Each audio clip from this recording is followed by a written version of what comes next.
قالت الأعراب آمنا قل لم تؤمنوا ولكن قولوا أسلمنا ولما يدخل الإيمان صدق الله مولانا العظيم مولاي صل وسلم دائما أبدا على حبيبك خير الخلق كلهم. معزز حاضرین محترم، شرکائے خطبہ جمعہ، اللہ جل مجدہ کی ذات پاک کا لاکھ لاکھ شکر اور احسان عظیم جس کی توفیق خاص کے ساتھ نماز جمعہ کی اس بابرکت مجلس میں ہم شریک ہیں.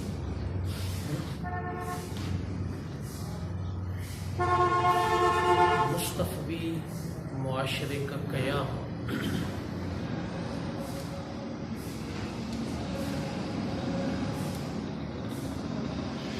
پچھلے جمعہ المبارک پر میں نے اس کی کچھ اہمیت اور افادیت پر میں نے بات کی تھی. آج ہم مستفوی جو معاشرہ ہے اس کی اصلاح کا جو لاہ عمل ہے وہ ہمیں کہاں سے ملے، اس کے لیے آج ہم دو انسٹیٹیوٹ، دو ادارے جو بنیادی کردار ادا کرتے ہیں ان پر ہم بات کریں گے. پہلی بات،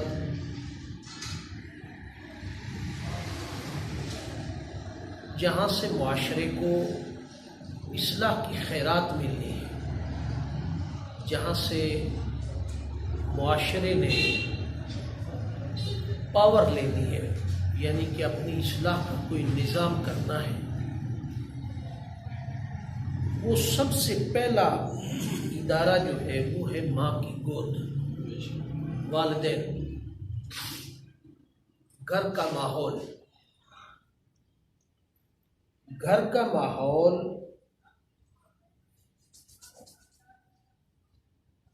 اس کی اولاد پر اثر انداز ہوتا ہے. گھر والوں کی سوچ،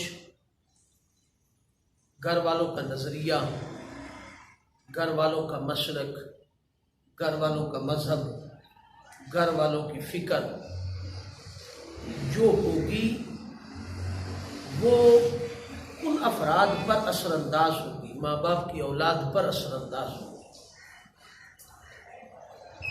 دوسری بات، یہ بات ہمیں سوچنی ہوگی اور سمجھنی ہوگی کہ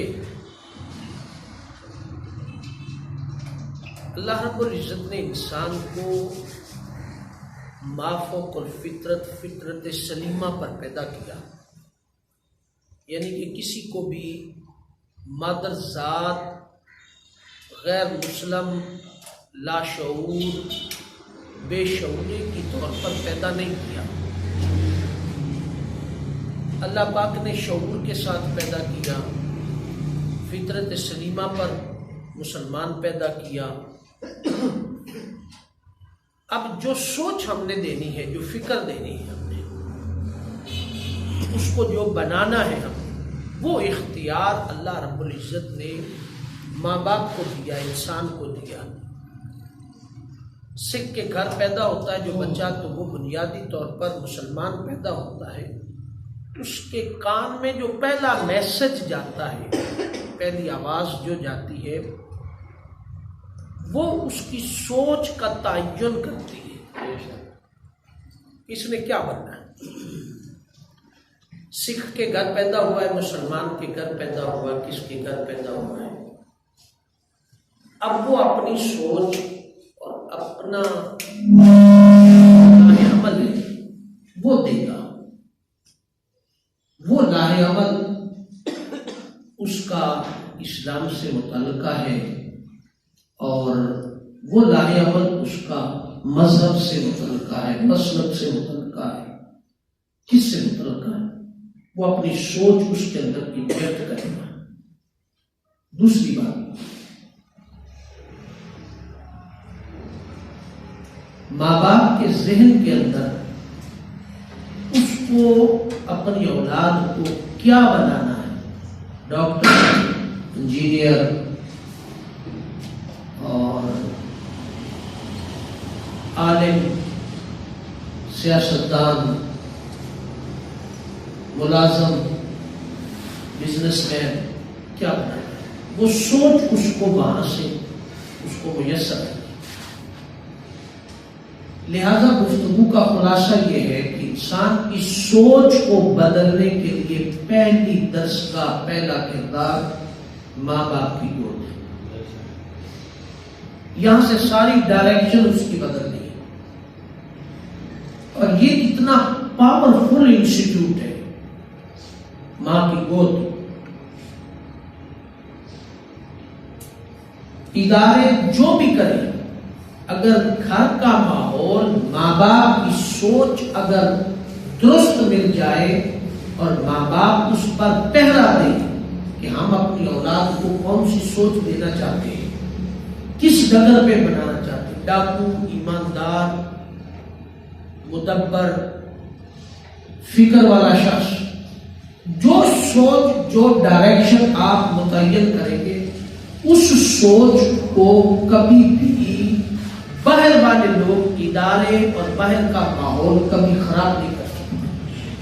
اگر آپ اس کا پہرا دے رہے ہیں، اگر آپ اس سوچ کا پہرا دے رہے ہیں، تو باہر کا ماحول کبھی بھی آپ کی سوچ پر اثر انداز نہیں ہو سکتا۔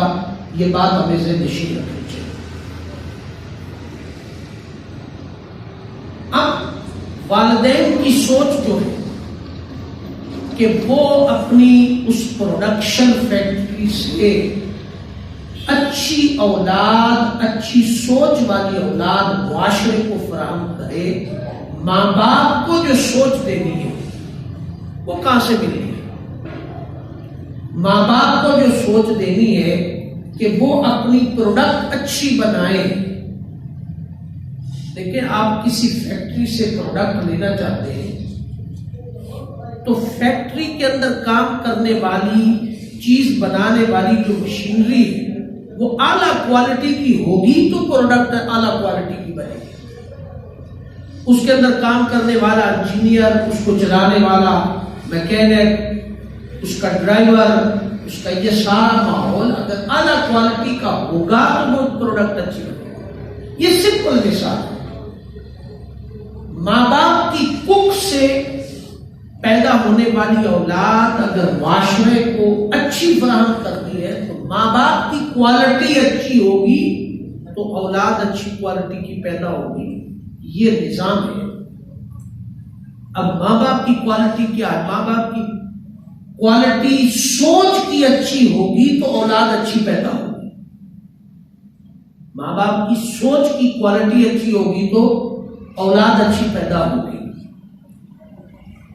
یہ یاد رکھیں کہ معاشرے کی تعمیر کا پہلا عنصر، پہلی کڑی معاشرے کی تعمیر کی اور معاشرے کی سوچ کو بدلنے کی جو پہلی سٹیج ہے، پہلی جو سیڑھی ہے، وہ ماں باپ کی گود ہے اور وہ ماں باپ ہے۔ ماں باپ نے جو سوچ اور جو لاہ عمل، جو راستہ دکھا دینا ہے، سب نے اسی پر چلنا، اسی نظام پہ چلنا۔ اب ماں باپ کی سوچ کو کوالٹی کے ساتھ اچھا بنانے کے لیے جو کردار ادا کرنا ہے وہ معاشرے کے انسٹیٹیوٹ نے ادا کرنا ہے، وہ معاشرے کے دارالعلوم نے کرنا ہے، وہ معاشرے کے ادارے نے کرنا ہے، سکول نے کرنا ہے، سکول آف تھاٹ نے کرنا ہے، کالج نے کرنا ہے، وہ اس نے کردار ادا کرنا ہے۔ جب وہ کردار ادا نہیں کرے گا تو نہ ماں باپ کی کوالٹی بنے گی، نہ ماں باپ کی سوچ درست ہوگی، نہ اس ماں باپ کی فیکٹری سے، ماں باپ کی کک سے پیدا ہونے والی اولاد کی کوالٹی اچھی ہوگی۔ یہ وہ اسباب ہیں جو معاشرے کو اچھا بھی کر سکتے اور معاشرے کو بگاڑ بھی سکتے۔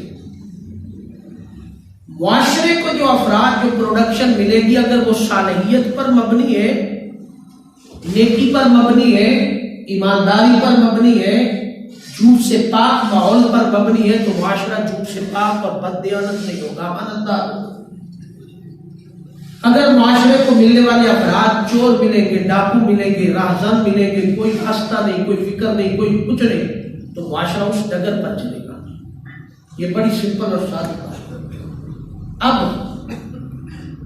ماں باپ کی سوچ کو درست کرنے کے لیے کردار جو ادا کرنا تھا انسٹیٹیوٹ نے، وہ انسٹیٹیوٹ اس وقت فی زمانہ معاشرے کے اندر وہ کردار ادا نہیں کر رہا۔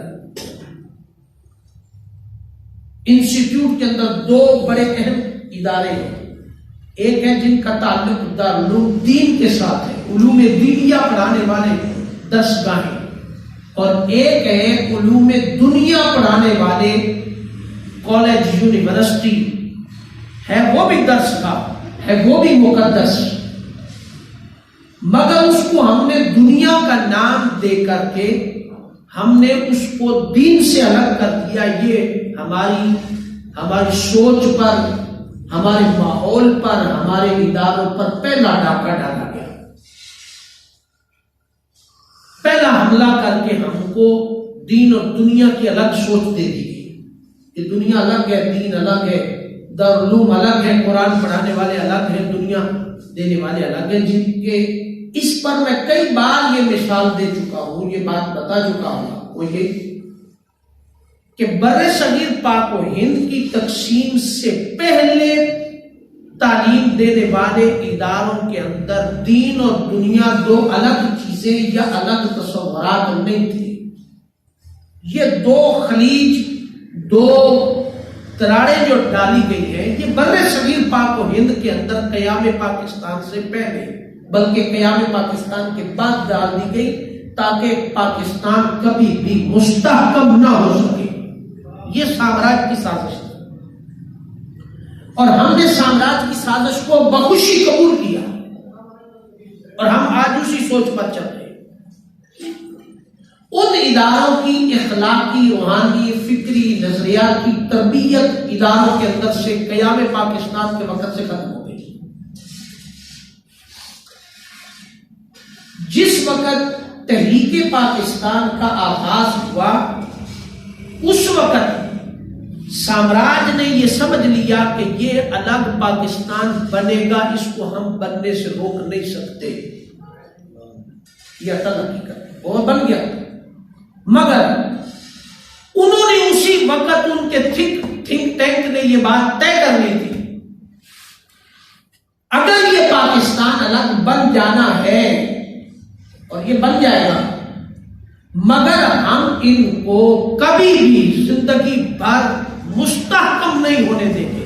ان کے اندر بسنے والی قوم اور افراد کو ہم حصوں میں بانٹ دیں گے، تقسیم کر دیں گے۔ انہوں نے اسی وقت یہ فیصلہ کر دیا تھا، اور ان کے تھنک ٹینک نے اسی وقت کام کرنا شروع کر دیا تھا، اور اس تھنک ٹینک کا پہلا وار ہم پر یہ ہوا تھا کہ ہمارے مدارس کے اندر سے دنیا کی تعلیم اور دین کی تعلیم کو الگ کر دیا۔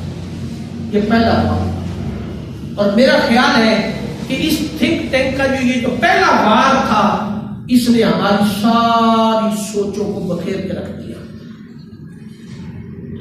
اب وہ جو ادارے ہیں جن کو ہم دینی درسگاہ کہتے ہیں، دوسروں کو ہم دنیا کی درسگاہ کہتے ہیں، ان دینی درسگاہ سے پیدا بننے والا، فارغ ہونے والا طالب علم یا طالبہ، مرد یا خواتین، ان کی سوچ یہ ہے کہ ہم صرف ثواب کی خاطر، آخرت کو سنوارنے کی خاطر، ہم اللہ اللہ اور اس کے رسول، قال اللہ قال رسول کی بات کرنے والے لوگ ہیں۔ ہمارا دنیا سے کیا تعلق، ہمارا مذہب، سیاست سے کیا تعلق، ملک سے ہمارا کیا تعلق۔ طلباء جو تھے ان کی سوچ یہ ہو گئی کہ یہاں سے ضرب یضرب کی گردان یاد کرے، پڑھے، چند کتابیں پڑھنی آ جائے، ختم پڑھنا آ جائے، جنازہ پڑھنا آ جائے، درود پڑھنا آ جائے، تو مسجد سنبھالے اور اللہ اللہ کرے، تو دہشت۔ یہاں سے آگے اس کی سوچ نہیں۔ اور ادھر سے جو بیکن ہاؤس اور بڑے بڑے اداروں سے دنیا کی تعلیم سکول کالج سے لوگ فارغ ہونے والے ان کو یہ سوچ دے دی گئی کہ آپ کا مذہب سے کوئی تعلق نہیں، مسجد سے کوئی تعلق نہیں، آپ نے پارلیمنٹ میں جانا ہے، آپ نے ایم پی اے بننا ہے، آپ نے ایم این اے بننا ہے، آپ نے ڈی ایس پی بننا ہے، آپ نے ڈی پی او بننا ہے، آپ نے سرکاری عہدوں پر جانا ہے، آپ نے بڑے بڑے عہدوں پر جانا ہے۔ ان کو یہ سوچ دے دی گئی، لہذا وہ پیدا ہوتے ہی انہیں خبر نہیں ہے کہ بجلی کب آتی ہے اور کب جاتی ہے، انہیں کوئی خبر۔ وہ بڑے بڑے بزنس مین ہیں، بڑے بڑے لوگ ہیں، مالدار ہیں، سرمایہ دار ہیں، مال اکٹھا کیا، کرپشن کی، انہیں اس کام میں وہ دنیا دین سے نہیں ہو گئے، دنیا بنا۔ ان کو کہا کہ آپ نے مسجد کے اندر رہنا ہے، ختم پڑھنا ہے، درود پڑھنا ہے، جنازہ پڑھنا ہے، غسل دینا ہے، یہ کرنا ہے، یہ کرنا ہے۔ ان کو اس کام پہ لگا دیا، یہ اس سے آگے نہ نکل سکے۔ یہ دارا با یدربو کی گردان پڑی اور 2-4 سال مدرسے میں لگایا اور آ کے مسجد سنبھال دی۔ ان کے پاس نہ دنیا کا علم ہے، نہ کوئی اور سوچ ہے، نہ فکر ہے۔ لہذا یہ جو سوچ ہے، انہوں نے ان کا اینڈ ملک کی باغ دوڑ اور سیاست سنبھالنا، اور انہوں نے کہا کہ مذہب کا سیاست سے کوئی تعلق نہیں۔ انہوں نے کہا مذہب کا پارلیمنٹ اور حکومت اور ایوان اقتدار اور ملک کے نظام کو چلانے اور سیاست سے بھی کوئی تعلق نہیں۔ انہوں نے بھی کہہ دیا، انہوں نے بھی کہہ دیا، لہذا ایک خلیج حل کر کے دونوں کو الگ کر دیا۔ یہاں سے دونوں طرف سے نکلنے والے جو افراد معاشرے کو ملے، معاشرے کو جو ملے، میں ایک جملہ بولوں گا، اس پر کوئی اچھا لگے تو لے جائے، نہ لگے تو رکھ جائے، ناراضگی اس پر نہیں، مگر ہے وہ حقیقت پر نہ۔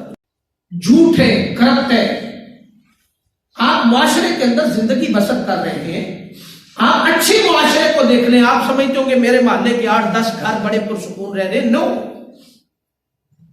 آپ کسی ایک گھر کے حالات کو دیکھ لیں، اور وہ 8-10 گھر جو رہ رہے ہیں وہ آپس کے ماحول حالات کو دیکھ لیں، کتنی خوشی غمی میں آپ ان کے شریک ہوتے ہیں، کتنوں کے حالات کا آپ کو پتا ہے۔ ہر آدمی ان 8-10 گھروں کے اندر بھی ہر آدمی اپنے مفادات کو ترجیح دے رہا ہے۔ وہ میری سیاہی کر رہا ہے، میں اس کی سیاہی کر رہا ہوں، مجھے مفاد مل جائے، میں رزاق کے خلاف ہونے کے لیے تیار ہوں، رزاق کو مفاد مل جائے، بھرے اس کے ساتھ میرے ساتھ کتنے تعلق ہے۔ کوئی کہے رزاق الوی صاحب کے متعلق میں آپ کو 20,000 روپیہ دیتا ہوں، لاکھ روپیہ دیتا ہوں، 20,000 10,000 5,000 1,000 روپے کے پیچھے اگلے کی عزت لوٹنے، لٹانے، دینے، اڑانے اور اس کو ہڑپ کر جانے کے لیے اس وقت معاشرے کا ہر فرد تیار ہے، معاشرے کا ہر فرد۔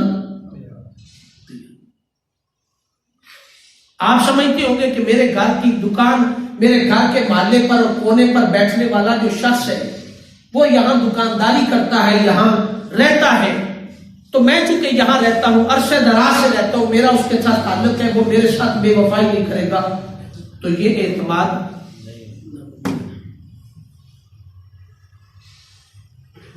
یہ اعتماد وہ جو جس پر آپ نے کہا کہ وہ میرے ساتھ بے وفائی نہیں کر سکتا، اصل میں وہ اس کی کڑیاں اگر اس کو اٹھا کر کے دیکھ لیں تو وہ اوپر ایجنسیوں کے ساتھ ملے ہوگا، وہ مخبر رہے گا بڑے بڑے اداروں کا، بڑے بڑے۔ میں اپنی آپ کو مثال دیتا ہوں، میں کچھ عرصہ تک 2-3 مہینے 4 مہینے 5 مہینے تک یہ سمجھتا رہا کہ میں چونکہ باہر نہیں نکلا، محلے کے اندر بہت سارے لوگوں کو میں نہیں جانتا، تو میرے متعلق آگاہی کسی کو نہیں۔ 4 مہینے کے بعد ایک شخص سے میری ملاقات ہوئی، کسی اور ٹاپک پہ بات ہوئی، باتوں باتوں میں میری انفارمیشن اس کے پاس وہ تک بھی موجود تھی کہ جو شاید کسی اور کے پاس بھی انفارمیشن موجود تھی۔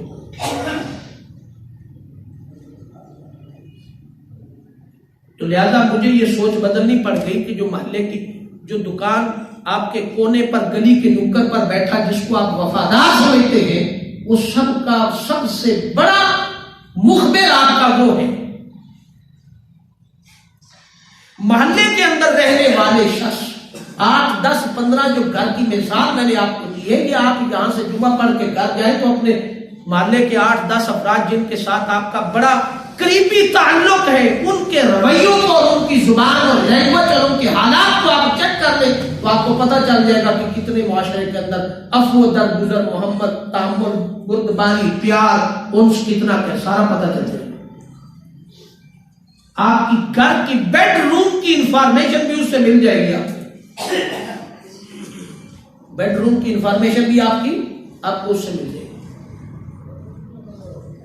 یعنی یہ جو صورتحال ہے، یہاں سے اس معاشرے کے اندر سے میں نے دو باتیں عرض کی آپ کے سامنے کہ پہلی درسگاہ ماں باپ کی گود ہے، ماں باپ کو سوچ اور ماں باپ کی تربیت کرنے والے ادارے تھے، اداروں کا حال میں نے آپ کے سامنے رکھ دیا۔ اب ماں باپ کی کوکھ سے پیدا ہونے والی اولاد کو آپ کیا ٹریننگ دیں؟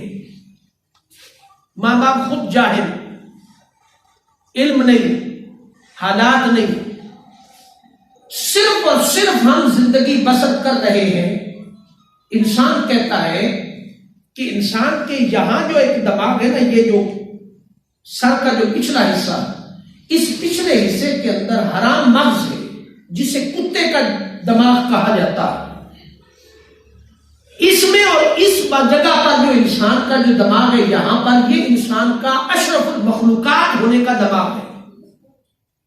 اس میں اور اس میں کتنا فرق ہے؟ 5 یا 6 یا 7 انچ کا فرق ہوگا، 8 انچ کا فرق ہوگا، اس گردن سے لے کر کے ماتھے تک 8 انچ۔ یہاں جو شر پیدا ہوتا ہے، اس شر اور یہاں انسان کے دماغ کے درمیان فرق لانے میں کتنی دیر لگتی ہے؟ یہاں شر پیدا ہوا ہے، یہاں جو شر پیدا ہوا ہے اس میں اور کتے میں اور جانور میں کوئی فرق نہیں ہے۔ اس 2 ٹانگوں والے انسان اور کتے 4 ٹانگوں والے جانور کے درمیان کوئی فرق نہیں۔ یہ اس میں فرق کب کرتا ہے؟ یہ اس میں فرق کب کرتا ہے؟ جانور میں اور انسان میں، اشرف المخلوقات میں فرق کب آتا ہے کہ یہ اشرف المخلوقات کے اعلیٰ درجے پر ہے، یہ احسن تقویم کے درجے پر ہے؟ کیسے فرق ہوتا ہے؟ یہ فرق صرف 8-10 انچ کے سفر طے کرنے کے بعد ہوتا ہے۔ 8-10 انچ کا سفر طے کرنے کے بعد ہوتا ہے۔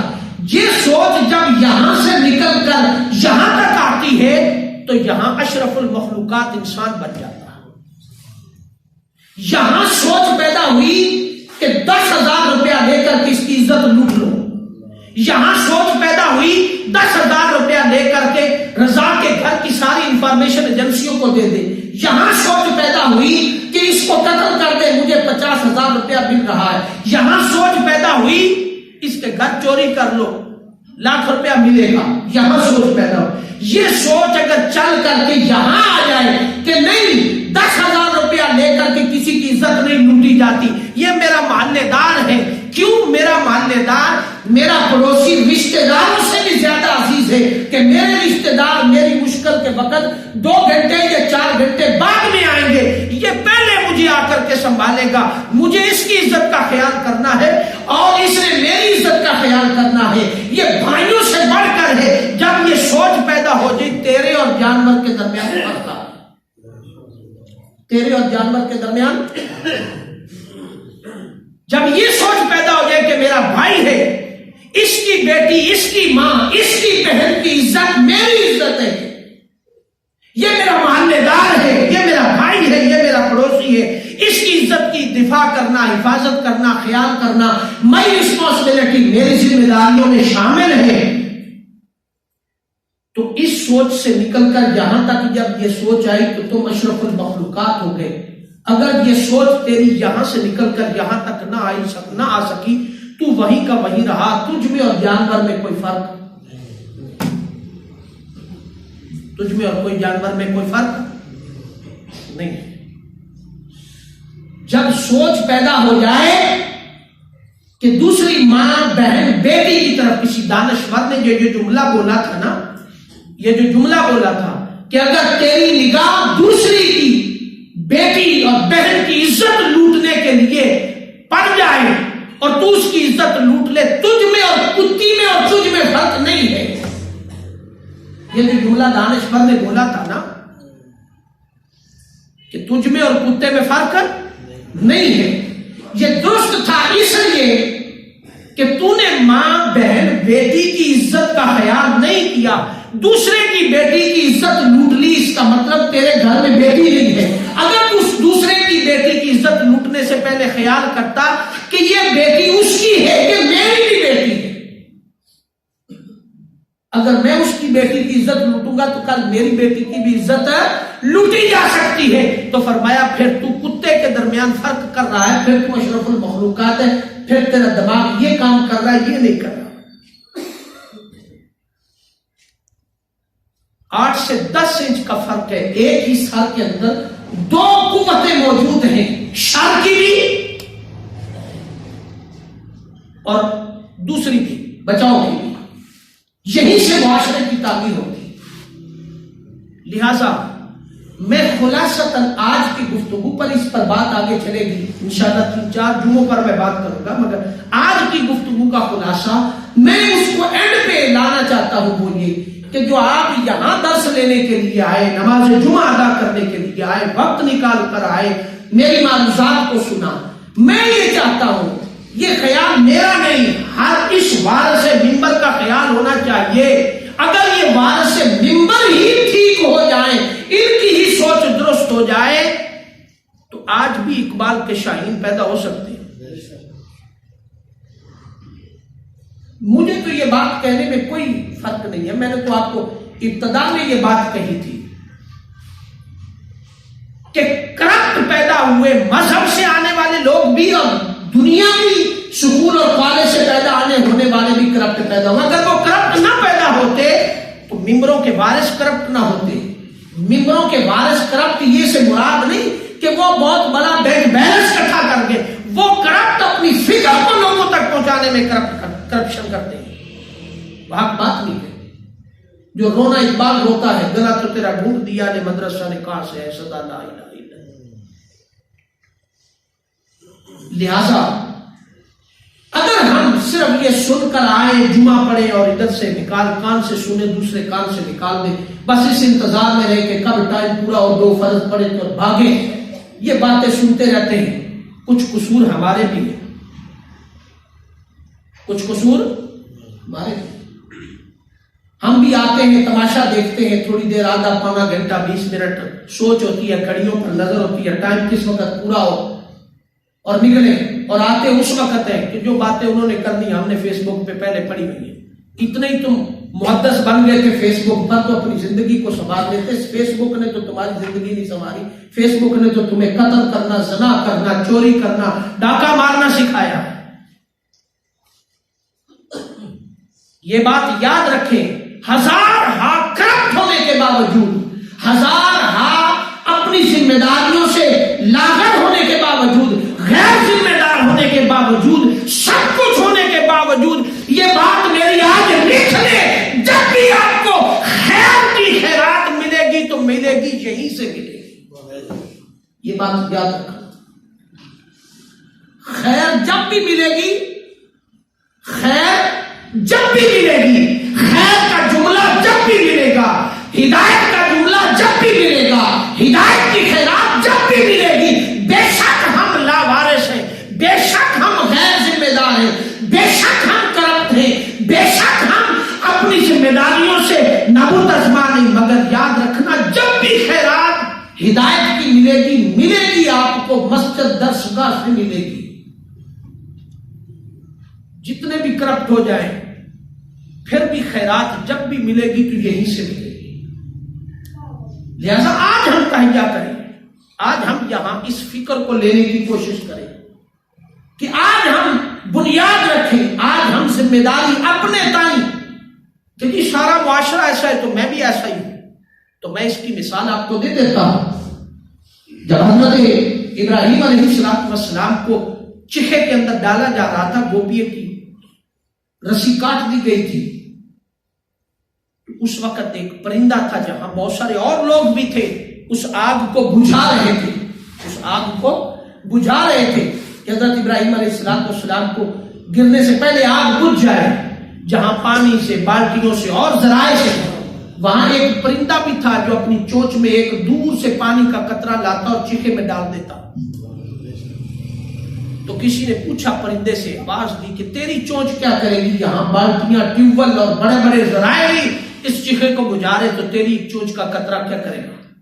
اس نے آواز اللہ رب العزت کی بارگاہ سے التجا کی، مولا زبان دے دے مجھے تاکہ میں تیرے بندوں کو فکر سمجھا دوں. یہ جو ہم ڈنڈورا پیٹ دیتے نا سارا معاشرہ خراب ہے، وہ بابا تو معاشرے کا ٹھیکیدار ہے، تو اپنی اصلاح کا ذمہ داری لے. تو کتنا معاشرے کو درست کرنے کا کام کردار ادا کر رہا ہے؟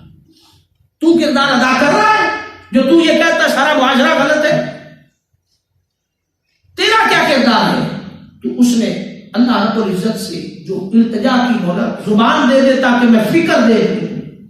زبان ملی تو اس نے کہا یہ تو مجھے بھی معلوم ہے کہ میرے ایک پانی کے قطرے سے اتنے بڑے چیخا نہیں بن سکتا آپ کا. تمہاری بالٹیاں کام نہیں کر رہی تو میرا پانی کا قطرہ کیا کام کرے گا؟ یہ تو مجھے بھی معلوم ہے. پر مجھے یہ معلوم ہے کہ قیامت کے دن جب دو گروہ اللہ کی بارگاہ میں کھڑے ہوں گے، ایک آگ لگانے والا اور ایک آگ بجھانے والا، تو کم از کم میں بجھانے والوں کی صف میں تو کھڑا ہوں گا. کم از کم میں بجھانے والوں کی صف میں تو ہوں گا نا. او بابا کم از کم اپنے تائیں اپنا حصہ تو ڈال نا. تو کہے گا نا کہ مولا میں تو اپنا حصہ ڈالا، تیرا نام تو ادھر نہیں ہوگا نا. کہیں کہ جی سارا معاشرہ ہی ایسا ہے، تو سارے معاشرے کی ٹھیکیداری کو چھوڑ دی، آپ اپنا ذمہ داری اپنا ٹھیکہ دیں. اور آج آ کے ہم کیا کرتے ہیں؟ ہم اپنی زندگی کو سنوارنے کی بات کرتے تو سب سے پہلے ہمارا پہلا حملہ یہ ہوتا ہے داڑھی رکھ لے 2 فٹ لمبی، ٹوپی پا لے، جبا کبا دستار پا لے، تو سمجھ بندہ بڑا مذہبی ہو گیا. یہ بات یاد رکھے، وضاقتہ سے بدلنے سے کچھ نہیں ہوتا جب اندر سے من نہ بدلا. اندر سے من، آپ دیکھیں نا انڈا دیکھا ہے کبھی آپ نے؟ انڈا، مرغی کا انڈا کھاتے ہیں نا، اس انڈے کے اندر اگر بچہ ہو تو آپ باہر سے ٹھوکر ماریں، باہر سے ٹھوکر ماریں گے تو اندر جو بچہ ہوگا وہ مر جائے گا. باہر سے جو ٹھوکر لگی اس کو تو وہ مر جائے گا. اس کو آپ جیسے مرضی بچا کے کریں، جب بھی آپ ٹھوکر ماریں گے انڈے کو توڑنے کے لیے، اندر جو بچہ وہ مر جائے گا. جب وہ بچہ اندر سے ٹھوکر مارے گا، انڈا پھوٹے گا تو وہ کبھی مرے گا. جب اندر سے ہوک اٹھے گی کہ میں نے اپنی اصلاح کرنی ہے، اندر سے ہوک اٹھے گی تو اصلاح ہوگی. اندر سے ہوک نہ اٹھی تو باہر سے جو کچھ مرضی کرتے رہے اس کا فرق نہیں پڑے گا. آج اندر سے تہیہ کرے کہ میں نے زندگی سنوارنی ہے، وضاقتہ کو سنوارنے پر آخر پہ لے جائے. پہلے اندر کو من کو سنوار کے لائیں. اندر سے جو پلیتی بیٹھی ہے، جس کو اقبال نے کہا تھا مسجد تو شب بھر میں بنا دی امام کی حرارت والوں نے. اندر جو من تھا وہ پاپی تھا، وہ مسلمان نہ ہو سکا. مسجد تو شب بھر میں بنا دی، ایمان کی حرارت تھی، مگر اندر من جو تھا وہ نمازی نہیں بن سکا، وہ پلید رہا. ظاہری وضاقتہ سنور گئی تو کیا ہوگا؟ کچھ نہیں ہوگا. ظاہری وضاقتہ کی اوٹ میں جو دجل ہو رہا ہے، جو بددیانتی ہو رہی ہے، جو خیانت ہو رہی ہے، دوسرے کی عزت لوٹی جا رہی ہے. اگلا بندہ اعتماد کرے گا، داڑھی والا بندہ ہے، سنت والا بندہ، پگڑی والا بندہ ہے، نیک ہے، مذہب میں مسجد میں جانتا ہے. اگر وضاقتہ اور نمازی کردار بدلنا چاہتی تو سیدنا عمر رضی اللہ تعالیٰ عنہ اس نمازی کی گواہی قبول کر دیتے. سیدنا عمر رضی اللہ تعالیٰ عنہ کی بارگاہ میں عدالت میں واقعہ پیش ہوا. فرمایا تیرا کوئی گواہ ہے؟ 1 بار 2 بار 3 بار. ایک بندہ کھڑا ہوا، اس نے کہا حضور میں اسے جانتا نہیں ہوں، اتنا جانتا ہوں کہ یہ 5 وقت مسجد میں نماز پڑھنے کے لیے جاتا ہے اور پھر مسجد سے باہر نکلتا ہے. میں اسے جاتا بھی دیکھتا ہوں، آتا بھی دیکھتا ہوں. آپ نے فرمایا اس کے ساتھ کوئی لین دین کیا؟ اس کے ساتھ تم نے رات گزاری؟ اس کے ساتھ تم رہے ہو، سفر کیا ہے، کوئی معاملات کیے؟ اس نے کہا نہیں، صرف اتنا جانتا ہوں کہ یہ مسجد میں نماز پڑھنے جاتا. فرمایا تیری گواہی اس کے ہاتھ میں قبول نہیں ہے. یہ اسلام تھا، کانسیپٹ آف اسلام. ہمارا کیا کانسیپٹ ہے؟ لہذا وضاقتہ سے پہلے اپنے من کو، اپنے اندر محبت کو اپنے اندر دوسروں کا احترام، انسانیت کا احترام، مسلکوں سے بالا تر ہو کر کے اپنی زندگی کو سنوارنے کا احترام انتظام کریں۔ لہذا میں نے 3 باتیں آپ کی خدمت میں گزارش کی، اگر اچھی لگے تو لے جائیں۔ جمعہ کس لیے پڑھنے آتے ہیں؟ خطاب کس لیے سننے آتے ہیں؟ کس لیے آتے ہیں؟ اگر کوئی اور نہیں دیتا تو ہم ان کی ذمہ داری نہیں لیتے، ہم تو لیتے ہیں۔ لے جائیں۔ آج کے بعد تہیا کریں کہ اپنے محلے کے اندر یہ مسلک کی بات کرنا چھوڑ دیں۔ کوئی ہاتھ چھاڑ کے پڑھتا ہے، اتنے رکھ کے پڑھتا ہے، تھلے رکھ کے پڑھتا ہے، جتنے رکھ کے پڑھتا ہے، سر تے رکھے پیچھے بننے جتنے مرضی پڑھے، یہ وہ معاملہ ہے۔ اس کے معاملے میں تم مداخلت، یہ سوالات اللہ نے پوچھنے، تم اس کے رسپانسبل نہیں ہو۔ وہ جو کرتا ہے یہ اس کا معاملہ ہے۔ تم انسانیت کی بنیاد پر اس سے محبت اور پیار کرنا شروع کر، اس سے تعلق، اس کی خوشی غمی میں شریک ہونا۔ محلے کے اندر دوسروں کی ماں بہن بیٹی کی عزت کا خیال رکھے، نہ تمہاری بیٹی کی طرف کوئی عزت نگاہ اٹھائے، نہ تم کسی کی بیٹی کی طرف نگاہ اٹھائے۔ ان کی خوشی غمی میں شریک ہو جائیں، پیار اور محبت کا رشتہ استوار کر دیں، میٹھی زبان استعمال کرنا شروع کر دیں، زبان کے اندر سے سختی ختم کر دیں، زبان کے اندر سے الفاظوں کا چناؤ اچھا کر لیں، مصطفی معاشرے کی بنیاد پر دے گی۔ یہی تحریک منہاج القرآن جو 25,000 مصطفی معاشرے مراکز علم جو قائم کرنے جا رہی ہے، ان کی بنیاد یہ ہے۔ تب مصطفی معاشرہ قائم ہوگا، ہماری زندگیاں بدلے گی۔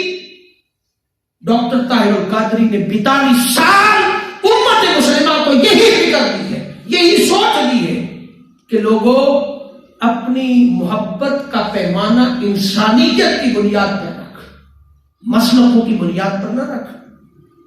اللہ رب العزت کی بارگاہ میں دعا ہے کہ اللہ پاک آئندہ جمعہ انشاءاللہ العزیز جو درسگاہ ہے ماں کی گود، اس کی تربیت کیسے ہوگی اس پر بات ہوگی۔